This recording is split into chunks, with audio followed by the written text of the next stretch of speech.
Do you want a new module? Some patch cables? Some cassettes? A t-shirt? Stickers? Blank panels? Well, if you've answered yes to any of the above, then you're in luck. Head over to patreon.com/podularmodcast and be on the lookout for my post that I'm going to be making around mid to late March. I don't want to say when. It's going to be kind of a, when's it going to happen type thing.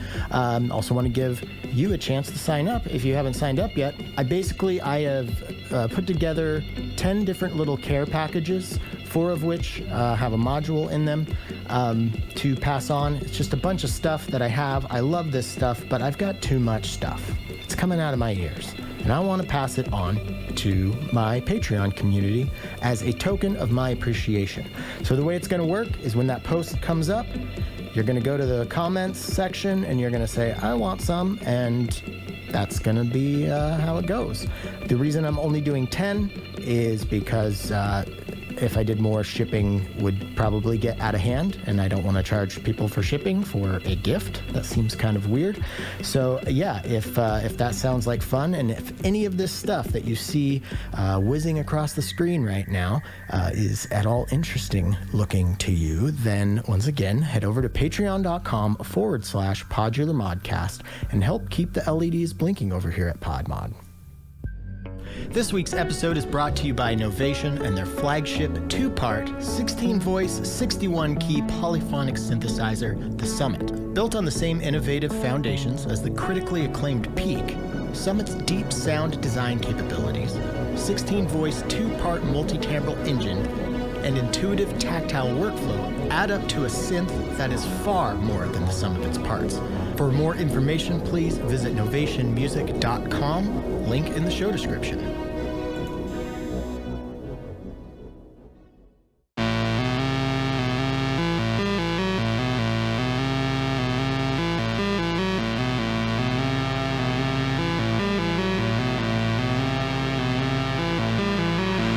Hello and welcome back to Podular Modcast. My name is Tim Held. This week we have Megan Mitchell, aka Cool Diagonals, on the show. I'm very, very excited to bring you this conversation. Her new album, Fractured Whole, comes out on March 24th on Beacon Sound Records. We had Andrew from Beacon Sound on not too long ago. If that sounds familiar, that's why. And yeah, we have a really lovely conversation. Turns out that we have both lived in a couple of the same towns at different times, so we kind of go off on some Washington talk for a little bit. But then we get into Megan's past musically and her evolution to now. I highly recommend this record. You should definitely go check it out. Before we get into that, here's some quick business. Have you signed up for the Patreon yet? Because I'm going to be doing that passing on of stuff very, very, very soon. Modules, cassette tapes, stickers, patch cables, all sorts of fun stuff.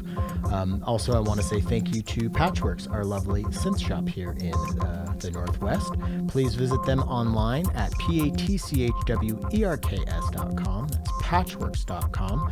And if you find yourself in the Pacific Northwest, you should make a trip to Patchworks because it's a lovely showroom, lovely people working there. You can try out all sorts of stuff, not just modular gear, but they've got groove boxes, desktop synths, studio gear, anything you want, even some vinyl, shirts, coffee mugs, pens, you name it, they got it.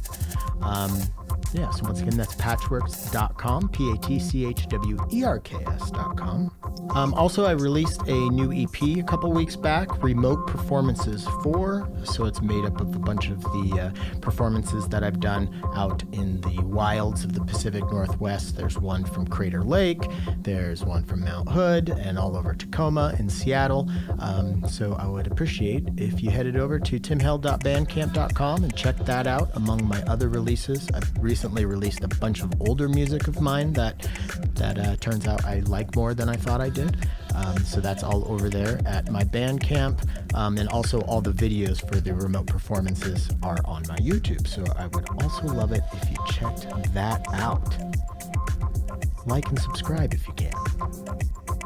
So if you're watching the video episode, you may have noticed by now that there's no video of me talking in this intro. It's because I accidentally erased that video and then emptied my recycling bin, which was really stupid. So I hope you have enjoyed this beautiful shot of a tree with the sunset. We get some pretty great sunsets from my porch, apparently. So yeah, there's that, and we are going to get into this episode, but first I want to take you on a little ambient walk down to the corner store near my house.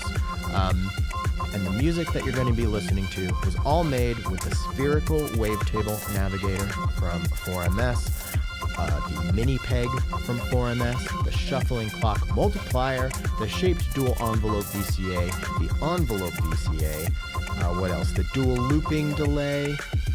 And that's what I'm using from 4MS. I'm also using an Instro DivKid Oct to modulate some stuff, and then I'm using the Aurora from Qubit for some reverb, the Mimeophone from Make Noise for some delay and reverb, and then I'm using the new Aikido dynamic VCA mixer. It just showed up today, so I decided to take a swing at it. So I'm using that as well. I will hopefully be able to make a video about this patch to break it down if anyone is interested in that, but I think the music's great, and I have to tell you that the spherical wavetable navigator, I know it's not a new module, but it is blowing my mind. I think it is so far one of the deepest but easiest deep modules I think I've ever used. It's very intuitive, and it makes great sounds and all sorts of cool functionality on it. So yeah, you're going to be hearing a lot more about that from me. So thank you to 4MS because they are bringing us this week's episode. Let's take a walk and then get into our chat.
We're live? Not live. We are not live.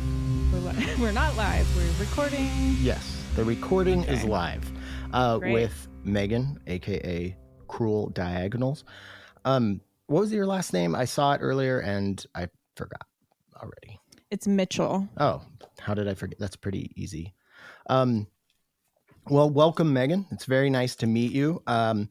I've got a few specific things that I want to get into with you, but I usually like to just let it flow. But right off the bat, I want to get to know you a little bit. So Sure. I'm going to give you like 3 questions that you can put in your mind blender and then run with it however you'd like.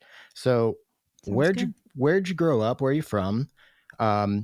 When did music take hold of your soul?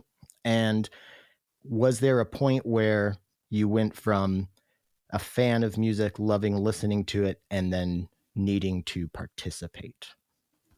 Sure. Yeah. So very, very rudimentary, like 101. It's a 101, music 101. Yeah. Let's go. Yeah, I haven't answered this question in a while. So that's fun.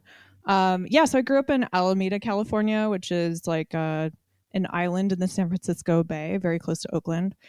And music for me kind of it my mom actually says to me that I used to hum myself to sleep when I was a baby. So it was like kind of like a very early vocalizer. And when I was a kid, when I was growing up, when I was in elementary school, I was like the annoying kid who wanted to sing the loudest in all the music classes. And I had like this fourth grade teacher who was a pianist, and she would play and she would hand us out libretto to sing from, and I was always like yes, and I would like sit up front and I would sing super loud, and everybody else was like, oh god, like I was like insufferable, you know. And so it was like very apparent right away that I was a vocalist, that I was interested in singing, and that music was important to me.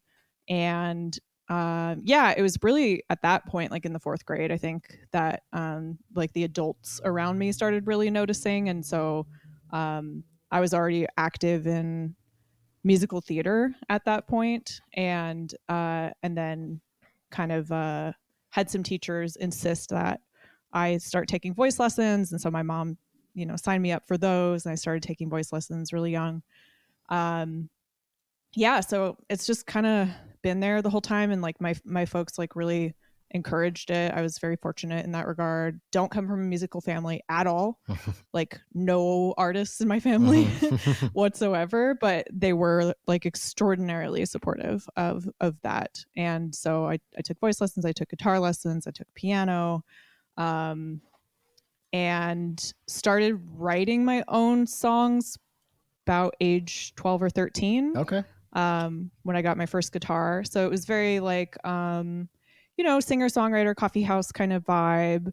Who were like the inspirations at that point? Who are you trying to emulate?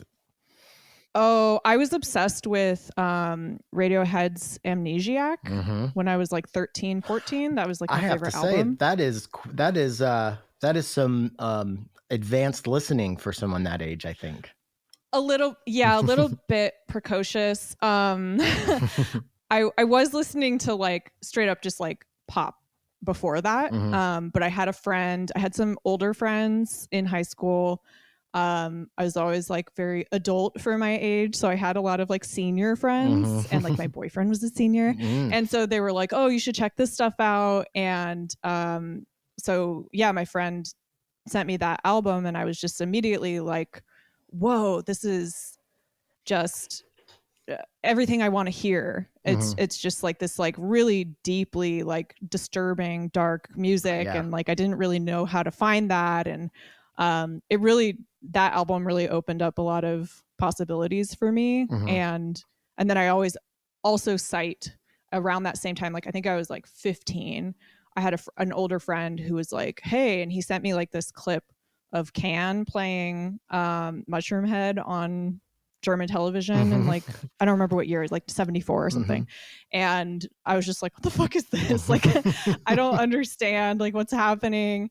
But I saved it on my like family desktop computer. Like I downloaded it and I saved it, and I remember like coming back to it because I had read some interview about how Amnesiac was made, and I think it was like Johnny Greenwood had talked about how Musique Concrète was like a big influence behind that album and the sound design for it. And I was like, what the fuck is that? And I started, you know, YouTubing and going down that rabbit hole and trying to figure out what that was. And And then Can started making more sense to me. And so I started getting into like krautrock and post-punk. And that was kind of like, yeah, so that was like the evolution of my musical taste. I mean, it goes further, obviously, but Right. but yeah, so I was making like singer-songwriter stuff, and then I got to college, and I was the music director at my college's radio station. I went to school in Tacoma. Oh, I know Tacoma, you're in Seattle. Washington? So, No, I'm in Tacoma now. I live. yeah. Oh, you're in Tacoma. My No wife shit. and I bought a house in Tacoma a year ago, November. Oh, no way. Yeah. Well, Did you go to great. PLU? I love Tacoma. Or UPS. UPS? Okay, cool. Very cool. Yeah. What did you study there? Yeah. French literature. Oh, wow. How did you end up in Tacoma from Alameda? Well, so I initially was going to study vocal performance, and UPS has a really good music school, and I knew I wanted to go to like a small liberal arts school on the West Coast and study music, and so that fit the bill. Got a good scholarship, blah blah blah, and then I got there and was just like, actually, I don't want to do this at all.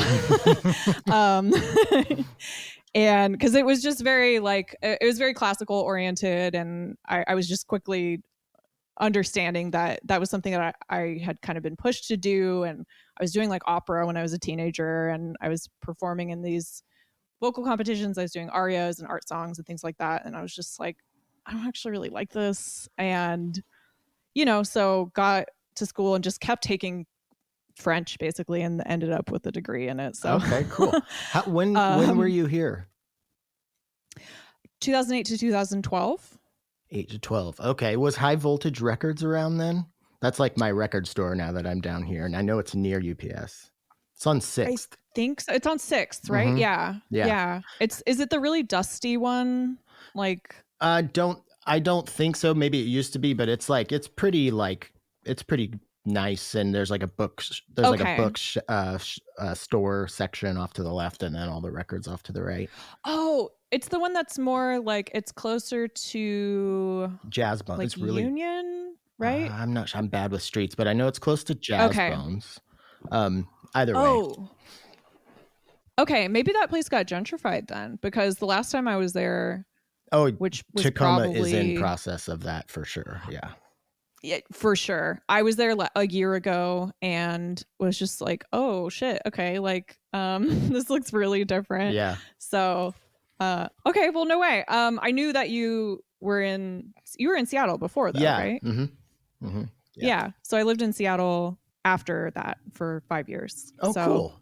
Right on. Formative early adulthood. Yeah, we Pacific probably Northwest. have some crossover in people we know and people we like.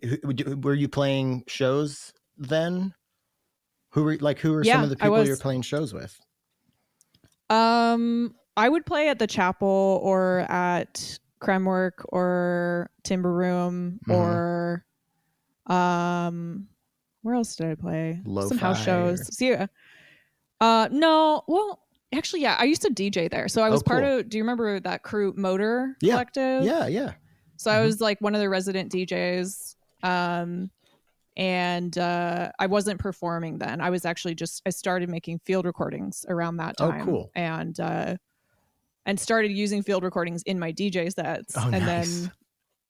and then was just like, oh, actually I want to produce music. And, that was kind of like part of the evolution there. But so I was part of Motor Collective, and then I was part of that collective called Tough for a minute as well. And the very first year curated a workshop with Pauline Oliveros. That was one of the things I definitely wanted to get into, because that is so cool.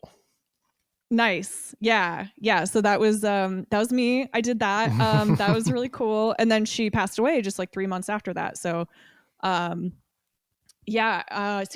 deep Northwest roots. I guess who was I playing with though? I guess like Rika, Chloe Harris, Further Records. Yeah, I was just about to say, and we're gonna play a show together in April. Awesome. So yeah, I know we played at least on one bill together.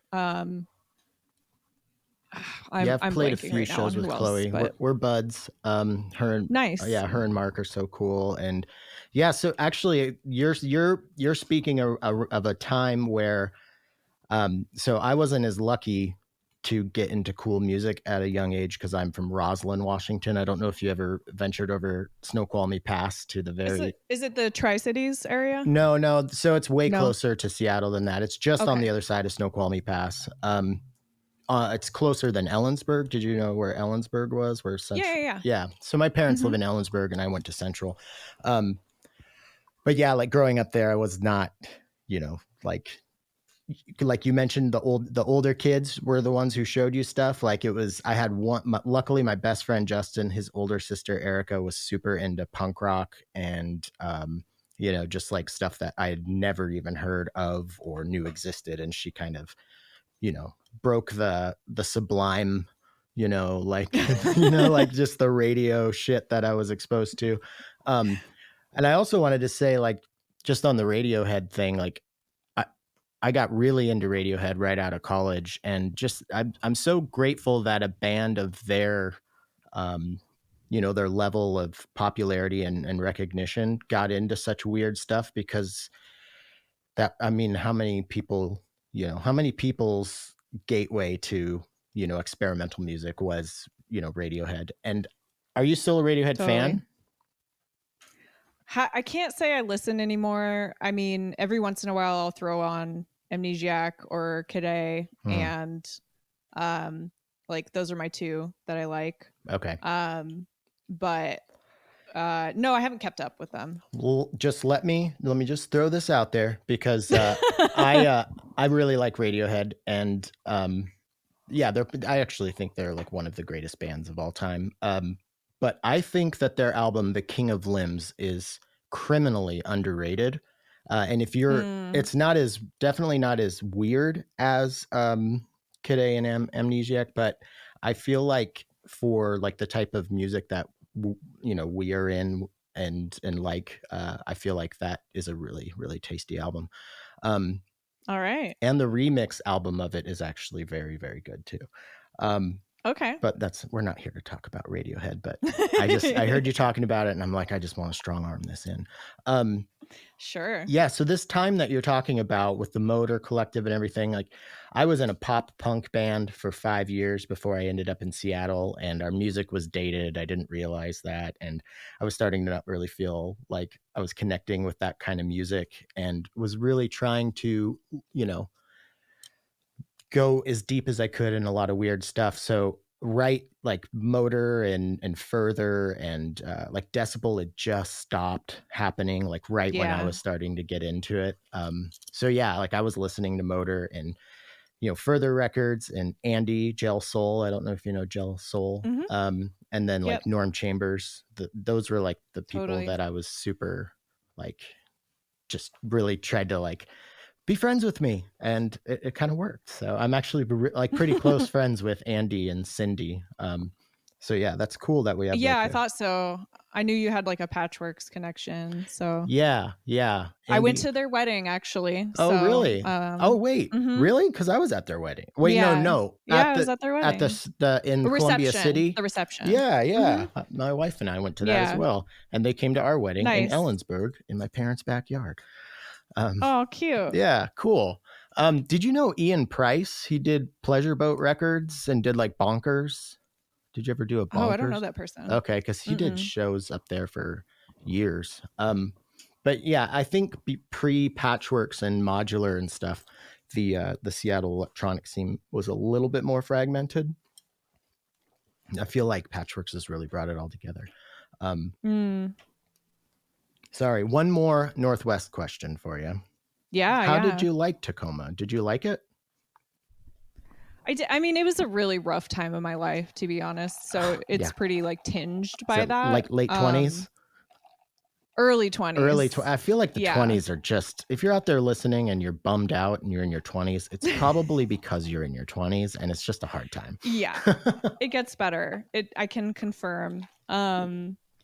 Yeah, so it's tinged by that, but I have a lot of fond memories of it, and it still like holds a very dear place for me. Like I went last year, and my dog, who was very dearly beloved, I had gotten her when I lived there in 2010, and she passed away in November 2020. And so I brought her ashes and I spread them at Point Defiance, where we used to go all the time. Specifically Salmon Beach. I'm not sure if you're familiar. I'm so bad with names and stuff, but where is it in relation to God, what's that restaurant where where the ferry dock is and stuff, and you can get on that path that walks right along the water? Is it near that area? Oh, there's like a dog park. Okay. If you go on 5 Mile Drive, and it's like kind of towards the end of 5 Mile Drive, and you have to know where to turn off. And there's like a little like community of people who live on the shore there. It's all these like kind of artists, like weirdo places. It's a really great place. But yeah, I used to go there all the time with my dog. And so I went back last year and I spread her ashes there. So, Tacoma, like there's definitely like a fondness there. And it's a sleepy place though, but I kind of I love the unloved places a little bit. So I don't know. People love to shit on Tacoma, especially like Seattleites love to shit on Tacoma, but I kind of like the places that get shat on a little bit. Yeah. If you had told me, 2 years ago that I would be buying a house and living in Tacoma, I would have been pretty bummed. But honestly, the way Seattle has gone and the way that Tacoma, like a lot of people in Tacoma, they like the grit city aspect of it. And they like almost like, rage against the Seattle thing. Like, we are not Seattle. We do not want to be Seattle. So I feel like I actually feel more at home and like the vibe down here a lot more now, because I don't know if you've been to Seattle lately, but it's just like everything has just become like that really clean, sterile, uppity, really expensive, I mean, of course there's still great places, but it's changed for sure. Yeah, it was rough. I definitely felt really depressed when I visited last year. So I was like, oh yeah, this was a good choice to leave. Like, I'm very glad that I left. You're in Thank LA you for now, this right? confirmation. Yeah, I live in LA now, or I live in Pasadena, okay, which is like a suburb of LA. Okay, cool. Yeah. Okay, well, geez, I wasn't expecting us to talk about this stuff, so that's really cool. I figured we would have to, because yeah, I didn't. I did see the Pauline Oliveros thing, and it was in Seattle, and I was like, I wonder what like the connection to Seattle was. But now it all makes sense. Oh yeah, very deep cool. roots, baby. Yeah, and you kind of answered one of my questions earlier that I had when you were just talking about your past, but I kind of wanted to get into it more as far like listening to your music. Like, you're not just somebody who likes to sing and can carry a tune. Like, I was thinking as I was listening, I was like, did she do opera or like choral music or anything like that? So yeah, like, I guess you kind of already answered it by doing musicals and stuff. But like, did you ever do like opera performances or choral stuff? Because you have like real command of your voice, and it sounds like you're doing some Latin every once in a while. Am I right about that? Or?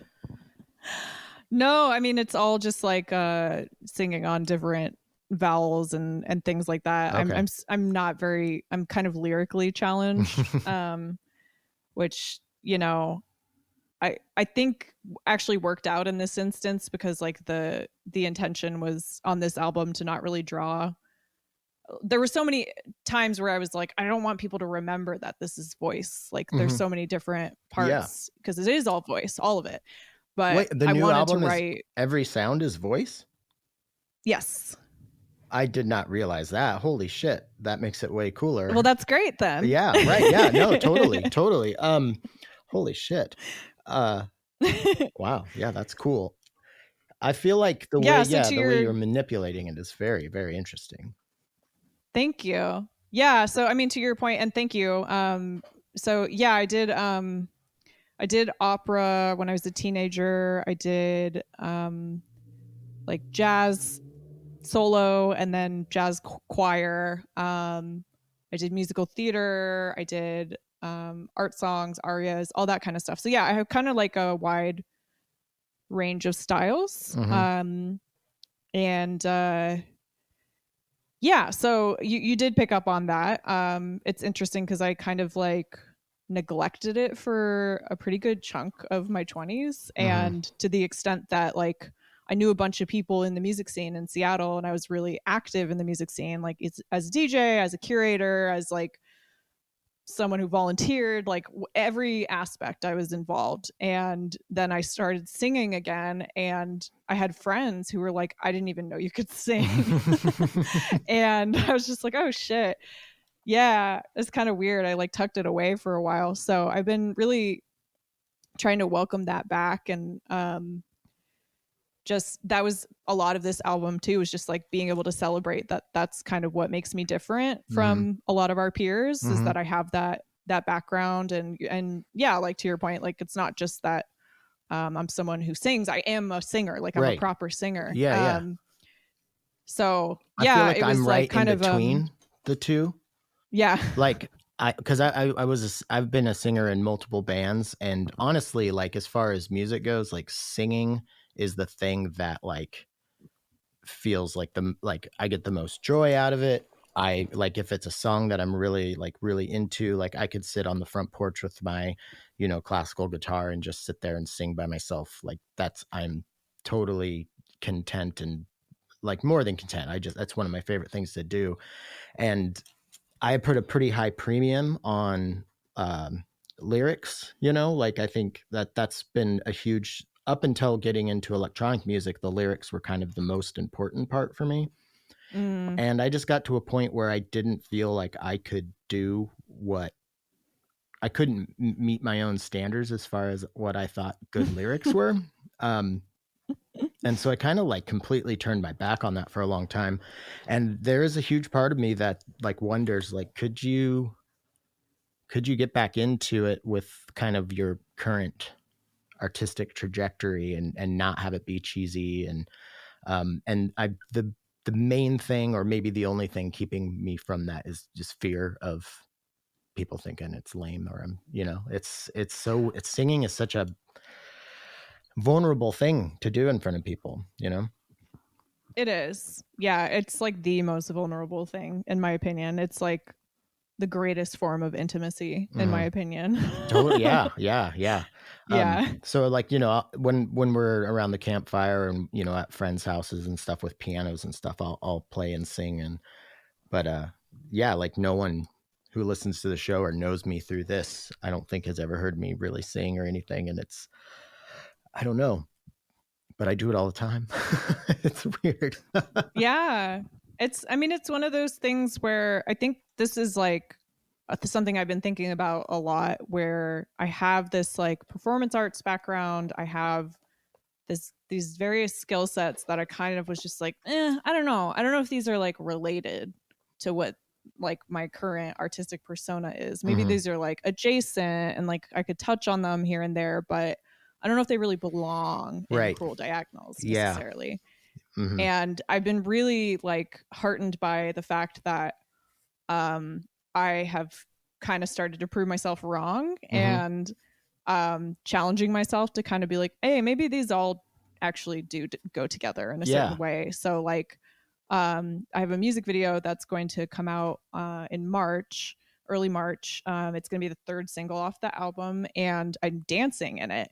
And I was like posting clips on Instagram and stuff of just giving like behind the scenes previews, and it's the same comment that I got before, where people were like, I had no idea that you could dance. I had no idea that you could move like that. And I Mm-hmm. was like, oh yeah, that's right, because I've just for some reason put a wall around it and said like, this doesn't belong in this. Yeah. But It's weird how that happens. Like, yeah. I even stopped. Well, I mostly like I didn't stop playing guitar because like I am a guitarist at heart. It's like it's part of me. I'll never not play guitar, but my guitar playing definitely went on the back burner when I got into modular at first. And Mm. I've been, I've tried over the last 5 years with modular to like make guitar work with it, but I honestly didn't think that I just hadn't found like my voice or whatever on the modular. But recently I really feel like I have, and I've been really liking doing guitar stuff through it and finding interesting stuff that I think's interesting. And I'm almost kicking around this idea of going to my little hometown in Rosslyn, because I do these like remote performances where I bring my battery powered synth out to beautiful places, and then I just like shoot B-roll, do a performance, and then just cut together like a short film kind of thing.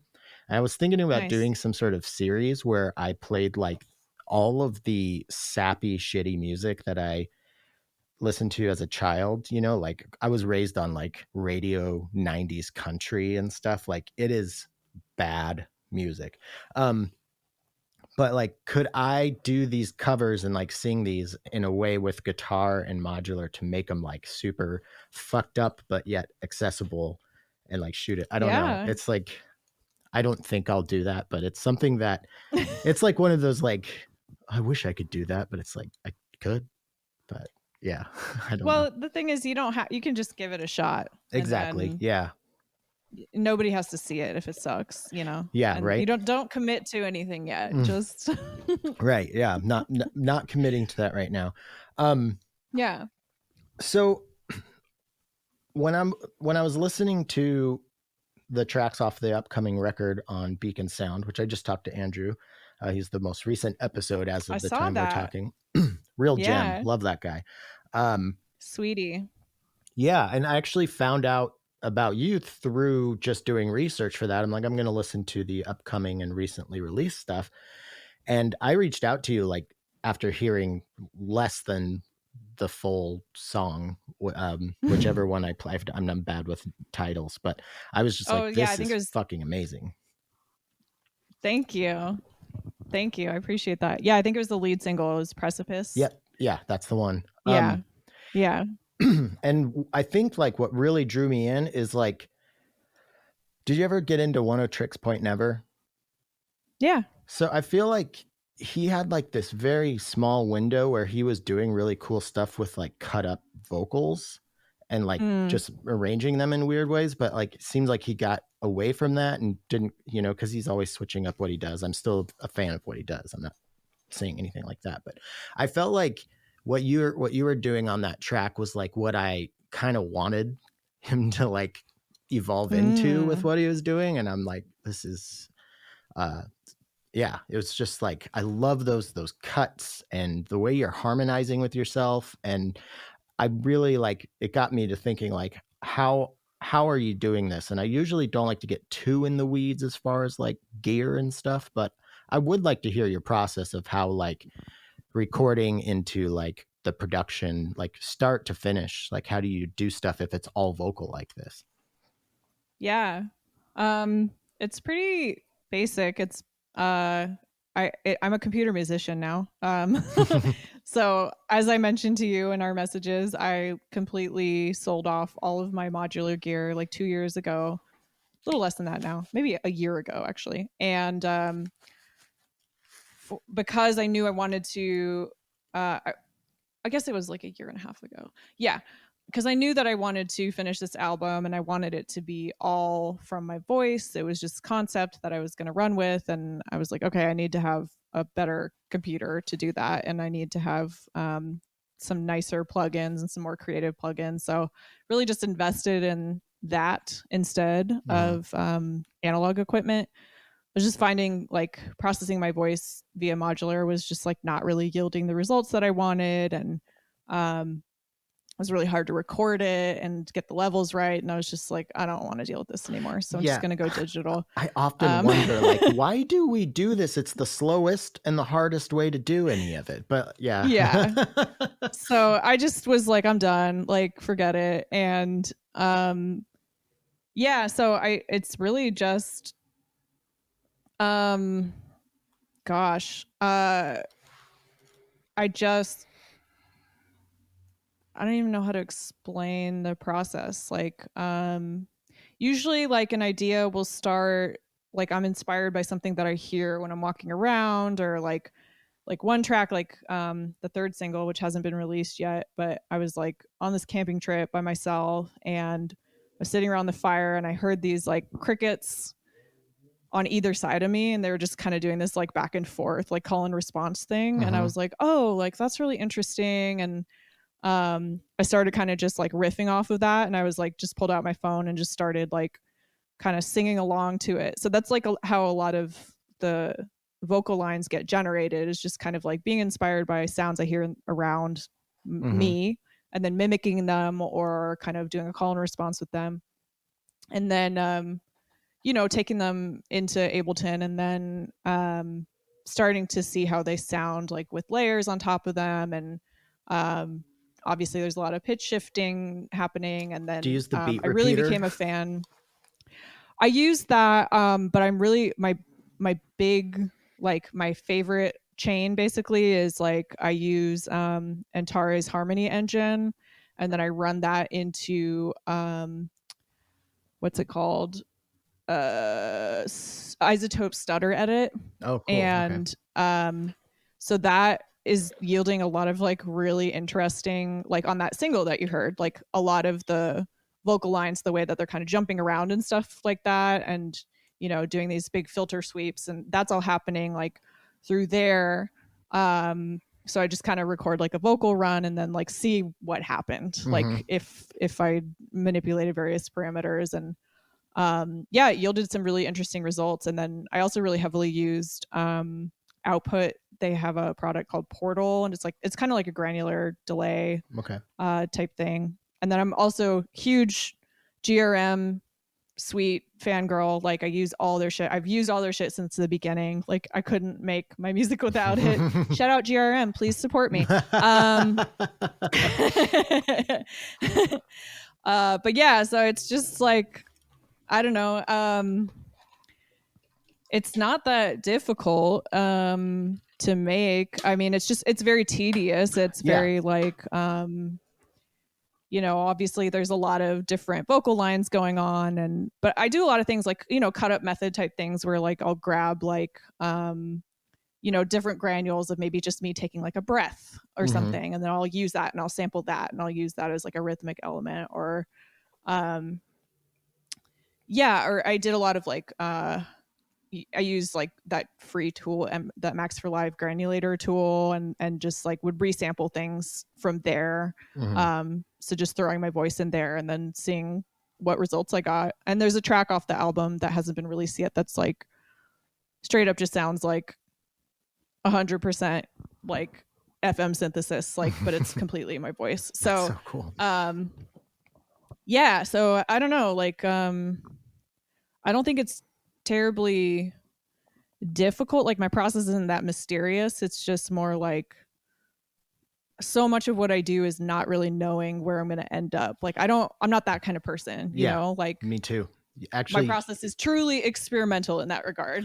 Yeah. You describing this as actually like, I almost did the exact same thing, except for not my voice. What I was really into when I was using Ableton was running like drum machines through guitar pedals.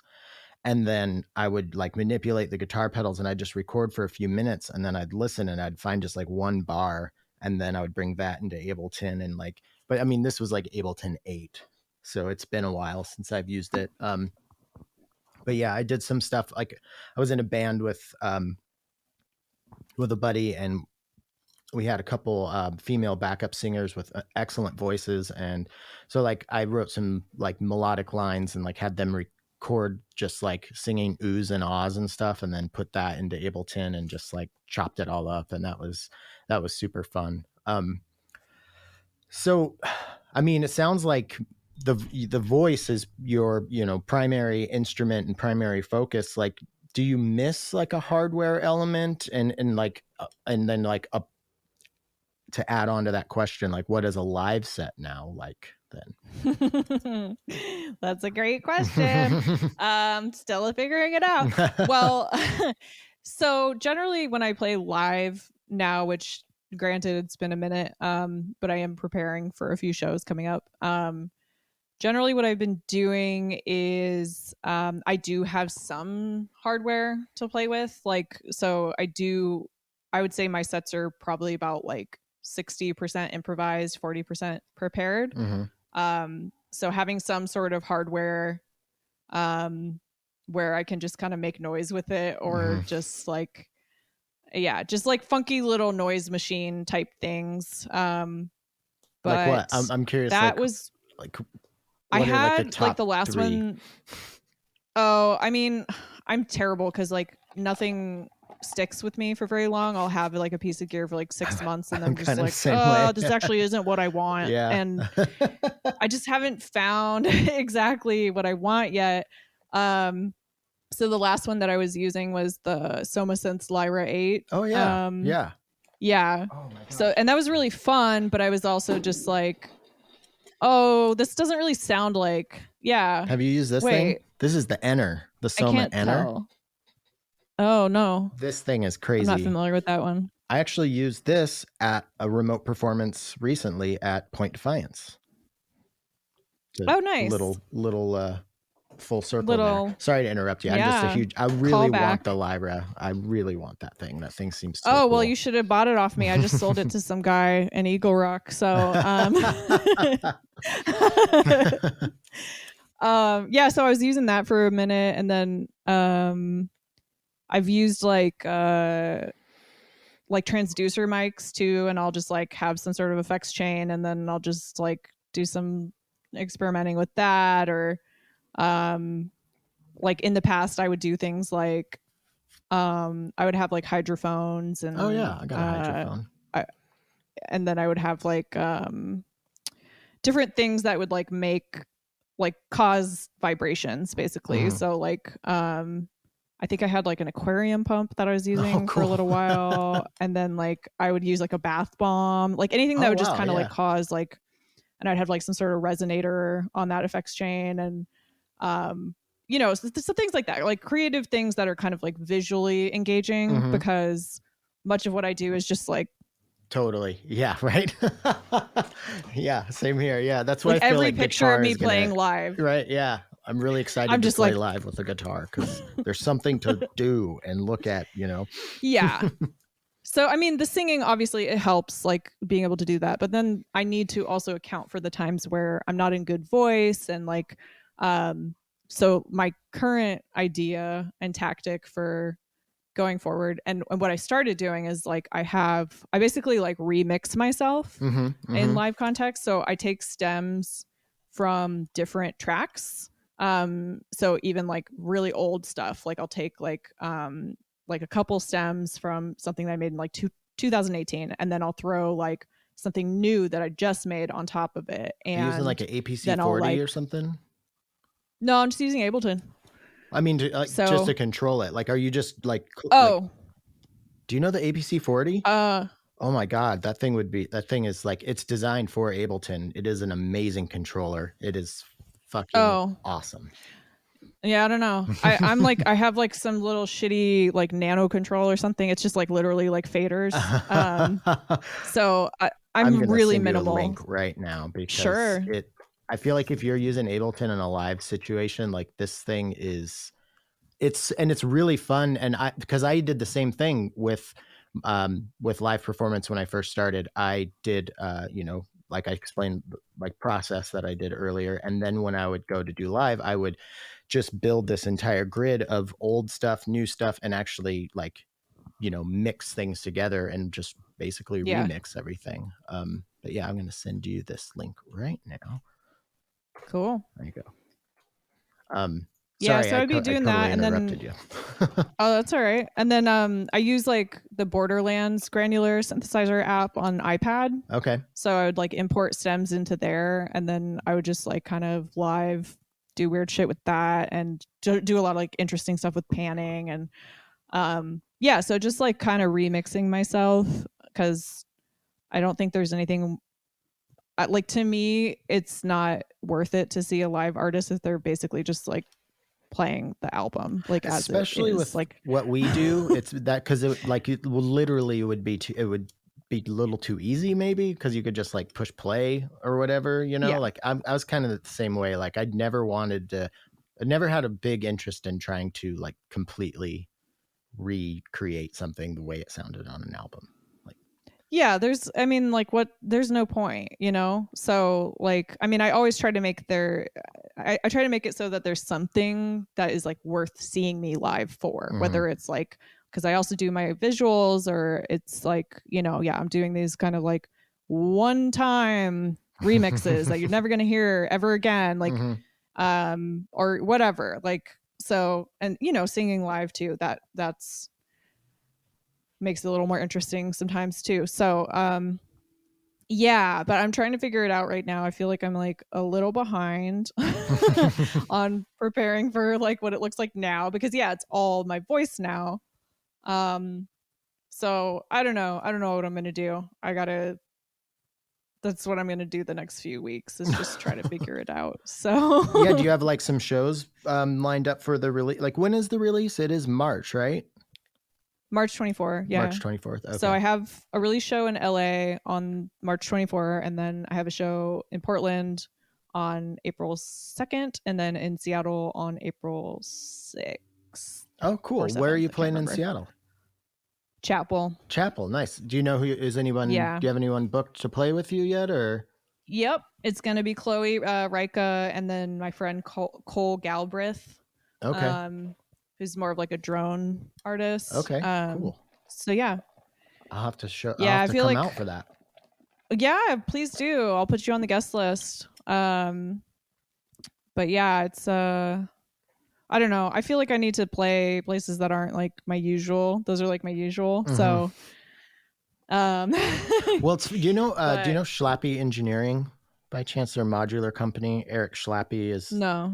So Eric is like one of the sweetest people ever, genius and amazing performer, and he's back in town, and he just I haven't even responded to the email yet, but he's like wanting to maybe try to play a show or get something booked, and I was thinking that maybe me and him, like, I would like to try to maybe book a show in Tacoma, and if it's around that time, maybe if I could find a place on your way home from Seattle, maybe you could swing in and do a Tacoma show. I don't know. Well, why not? I'm gonna look into that. Nice. Okay, there's a few more things, and I'm trying to figure out which one to do first. We're talking about the album. So how did you get hooked up with Beacon Sound? Oh, I just had like a wish list of people that I wanted to work with, and he just happened to be one of the very few people who responded to my cold emails. So, and I had like things that were like required for me in order to do a release proper. So, checked all the boxes, and yeah, and then it turns out like Andrew's been super great to work with, and it's been nice to kind of like bring back my like Pacific Northwest roots too, and so I mean, like, I visited the store when they had a shop, and bought their records and stuff like that. So it was like I was already kind of in that world, but somehow Andrew and I had never met. Oh, yeah. So, and we still haven't met, but we're going to meet tomorrow. Oh, cool. But yeah, because I'm in Portland right now. So. Oh, very cool. Right on.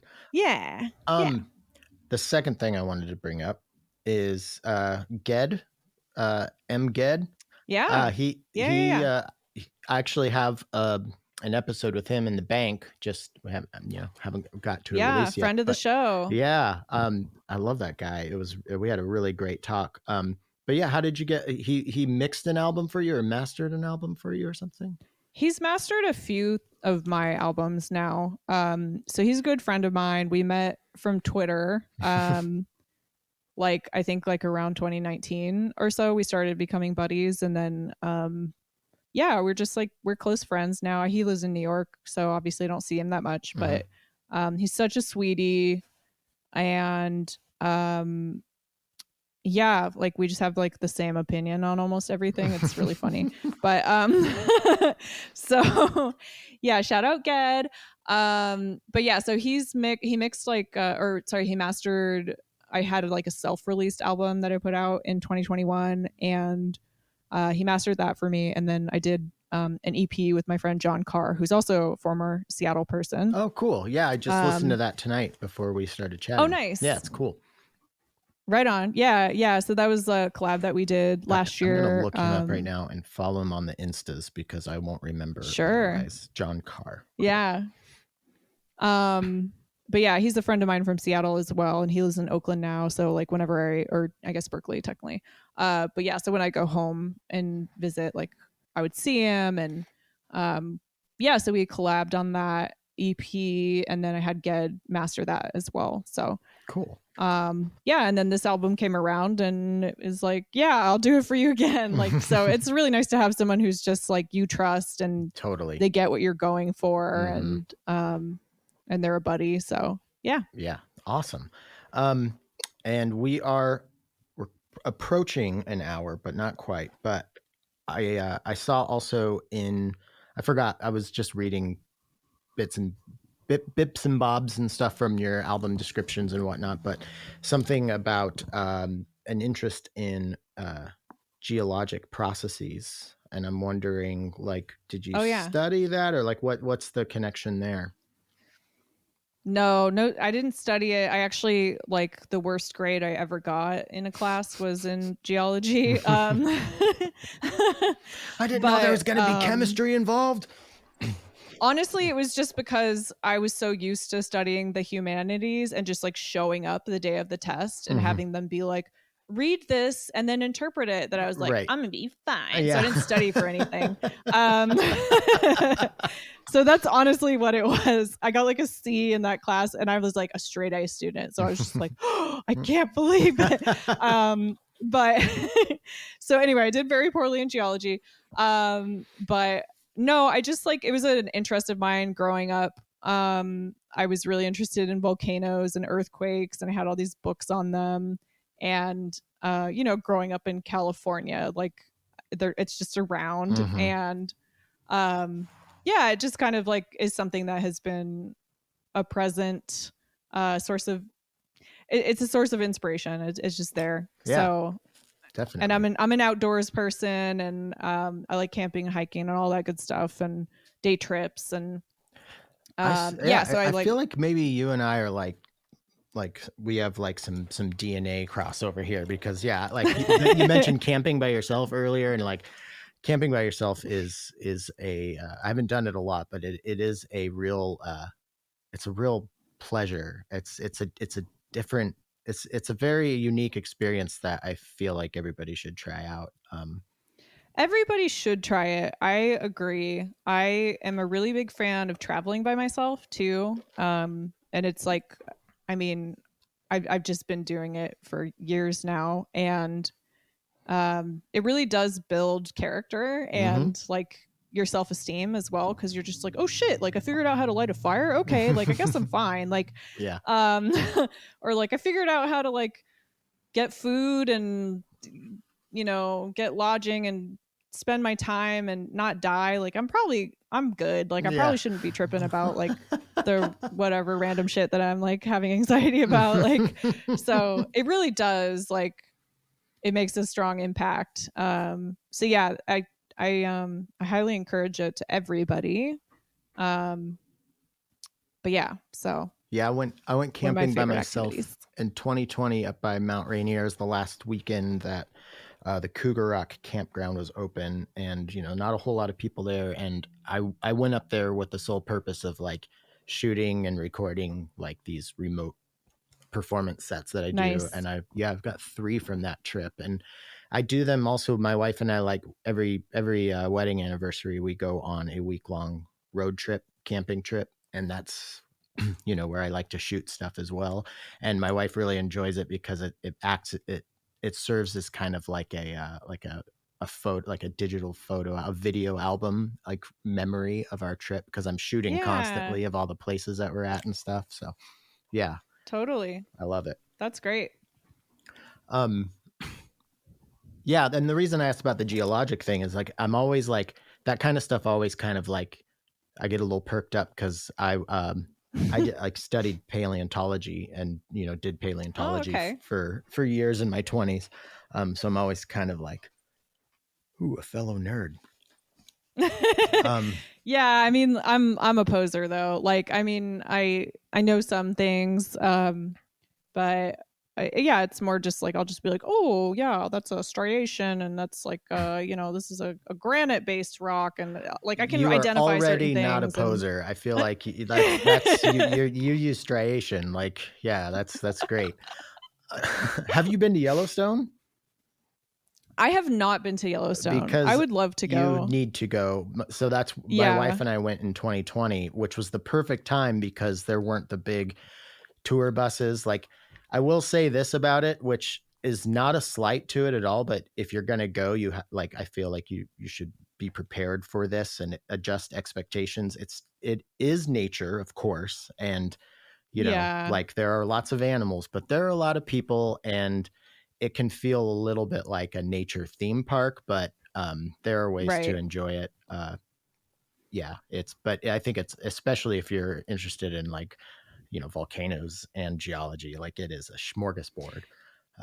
It's up there. It's definitely up there. Yeah, I've done a lot more domestic traveling, obviously, because of the pandemic, and but yeah, and I'm actually about to take like a 3 month sabbatical. So I'm trying to figure out what and where I can What season? I can accomplish. It's going to be April, May, June, so it's kind of like perfect. Okay, yeah. Um, Yeah.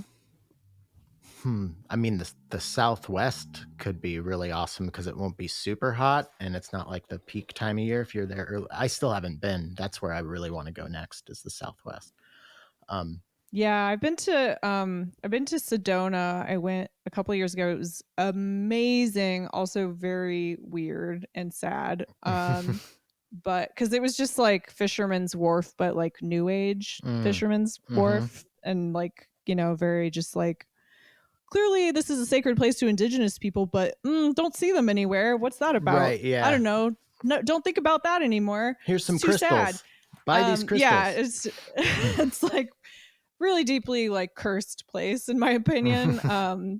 But I mean, yeah, truly like pretty unparalleled in terms of like natural beauty.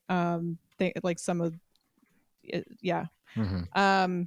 Pretty amazing. But yeah, White Sands I've really been wanting to get to, and I would really love to go to Big Bend and Mm-hmm. Texas too. So yeah, I don't know. We'll figure it out. Yeah.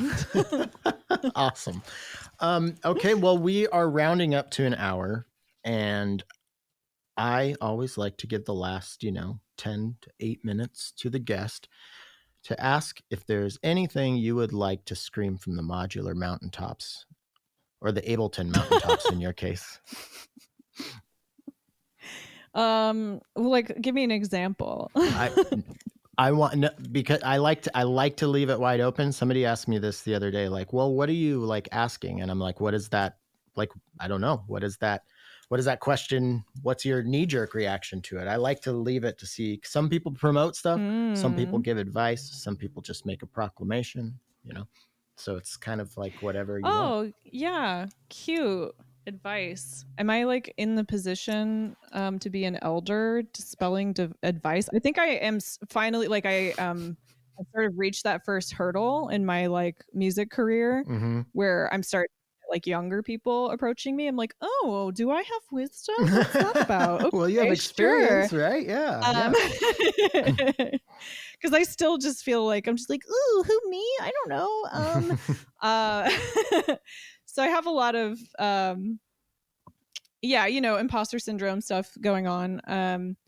But I think I do like the idea of where I'm heading, like in terms of like, as I get older, as I gain more experience, I love the idea that there are people who want to learn from what I've done, because I'm just like, oh, I didn't even realize that was like something that anybody would want to replicate or try to learn from. And that's really like probably one of the most gratifying parts of being like some sort of like quasi public figure, like heavy air quotes,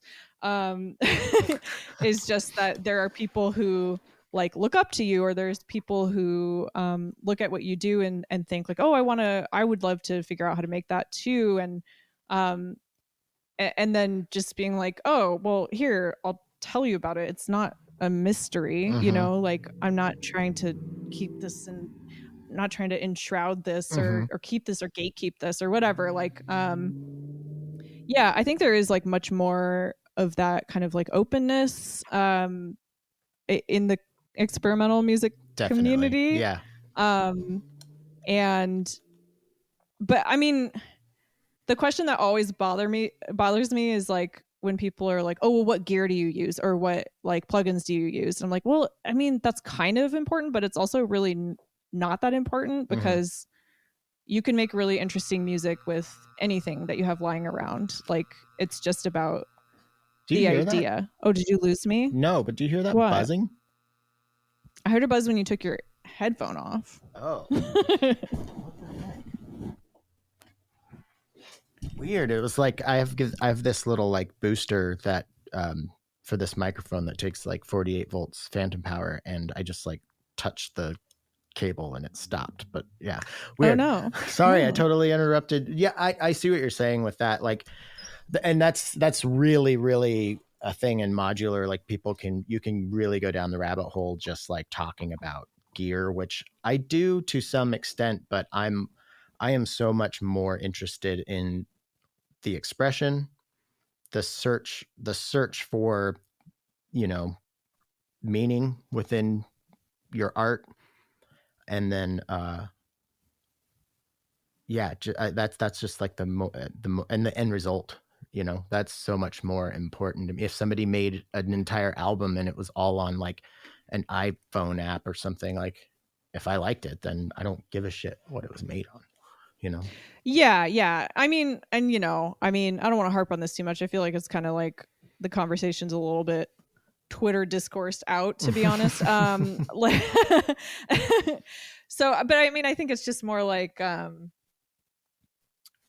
do want to reiterate that, where it's like, look, like the important part is that like you have some sort of original idea, and more importantly that it's like, not sorry, let me retract that.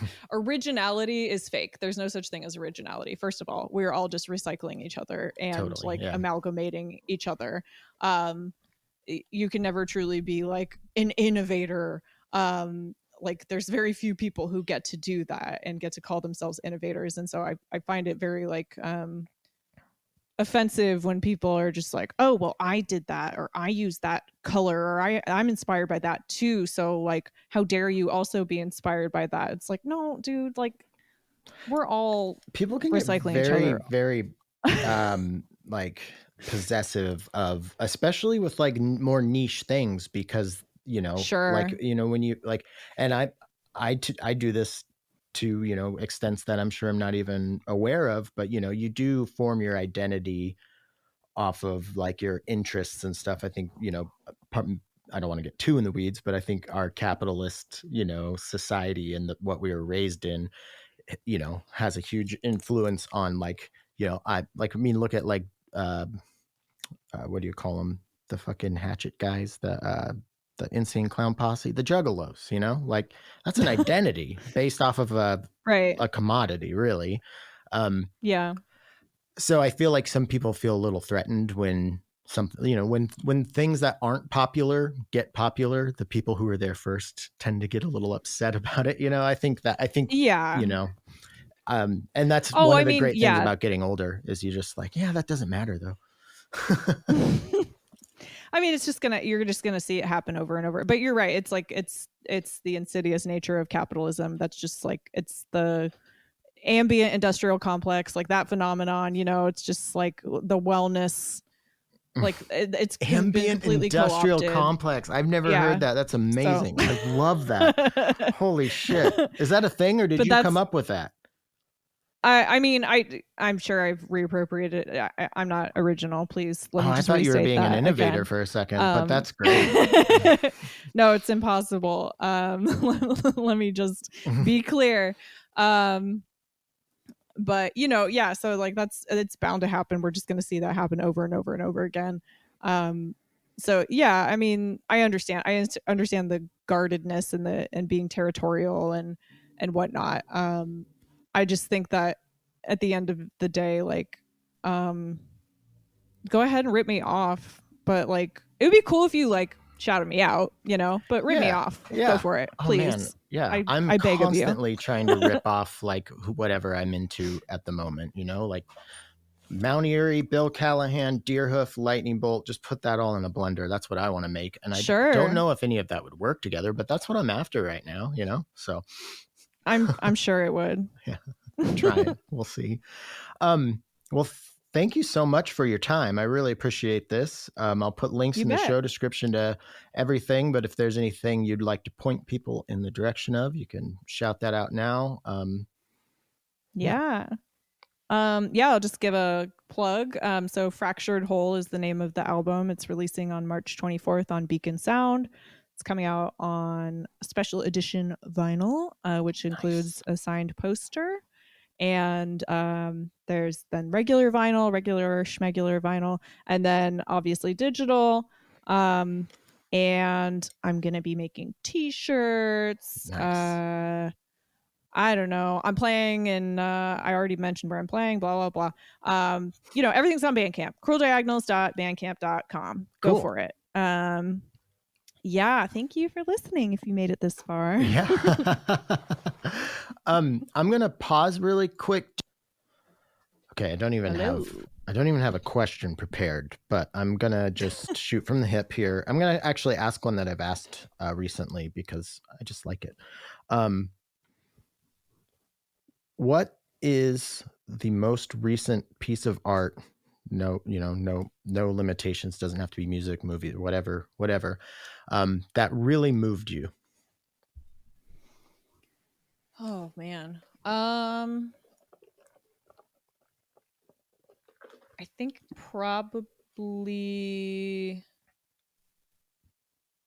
I watched the Florida Project recently. Oh, that was great. Yeah, Willem Dafoe, right? Yeah. Isn't that?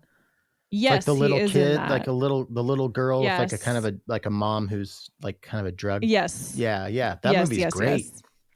It's a little poverty porny. I don't know, like that director. I don't know his story, so I don't want to talk shit. But I mean, it was just so emotional, obviously, and I ended up watching a few of his films in the same week. Tangerine as well. Yep, watched that one as well. I haven't seen that one, but it's great. It's fantastic. And then we also watched Red Rocket, which was another one by the same director. Oh, and then I was like, okay, I think we're good on the sad poverty porn stuff for a second. Let's take a breather maybe. But yeah, no, it was very moving. So yeah, that feel like I don't know that honestly. There's a new track off of the new Kalila album that really got to me too. Look it up really quick. I think it's called Foolie. Kalila. Not sure I'm familiar. Kalila, are you not familiar? She's a pop star, baby. She's on Warp. Oh, cool. All right. But yeah, one of the songs it's called Foolie. It's track 8 off of her new album. Okay. And that one really got to me. All right, I'm gonna have to check that out. Very emotional.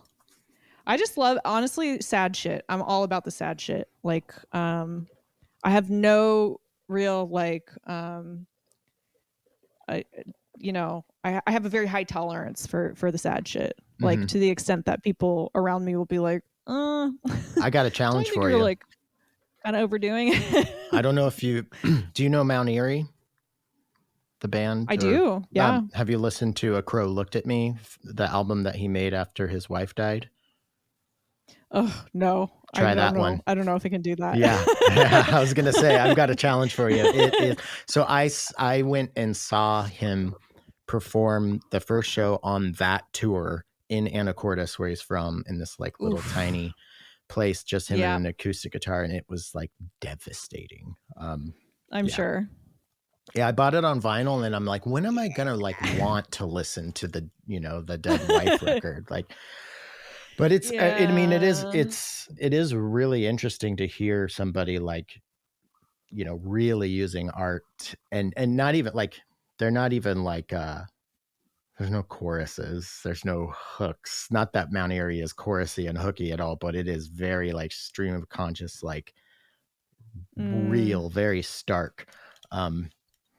But not so sad. But I like to recommend this movie to people who do what we do. There's this movie called Flux Gourmet. Have you heard of this?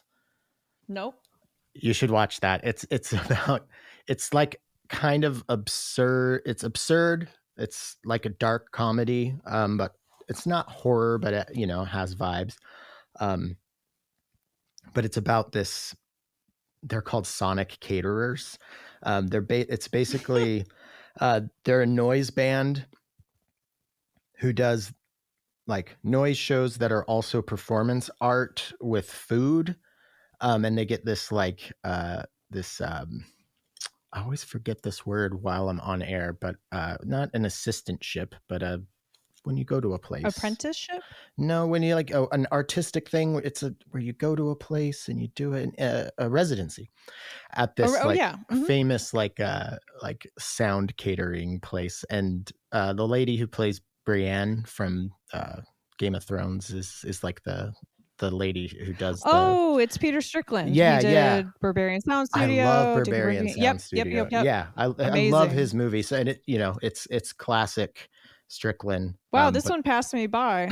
It's relatively new, and I haven't seen a lot of like promo for it, but it's one of my favorite movies I've seen in a long time, and just the fact that it's like a noise band and stuff is really fun. So yeah, you don't often get to see that represented in cinema. That's also cool. Sad and good. I'm actually going to watch the final episode tonight, and it's just one season, which I really like. It's called Station 11. It's on HBO. It's a pretty good post-apocalyptic. Like if you want to get hit in the feels, it will do that. I love that I asked you a question and now I have just like overtaken it and just now giving like recommendations. But yeah, I really appreciate your time. This is awesome to meet you. And yeah, hopefully I can make it out to that show up there at the chapel in April. But yeah, if you're ever, you know, whenever you're passing through or you want to like spend some time in Tacoma, my wife and I have a lovely little home here, South Tacoma, with a nice yard. And yeah, we like entertaining. So good to meet you, Tim. Likewise. Yeah. All right, that's our show. Thank you so much to Megan for her time. Please go check out this record. It is so good. Check out everything on Beacon Sound. I think I've made it pretty clear that I'm a huge fan.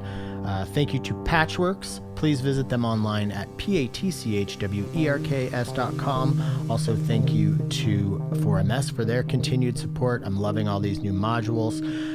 What else? Novation. The Summit's cool. Are we going to trade some Summit patches? Let's do it. I want to hear what you're making on your Summit. Don't forget about the Patreon. Please head over to patreon.com/PodularModcast if you would like to help keep the LEDs blinking over here at PodMod, and maybe have a chance to score some sweet gear.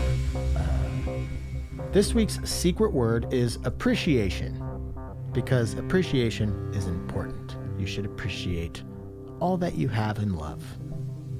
But I shouldn't tell you what you should do because that makes me a jerk. I'm going to try to appreciate everything that I have and that I love. Until next week.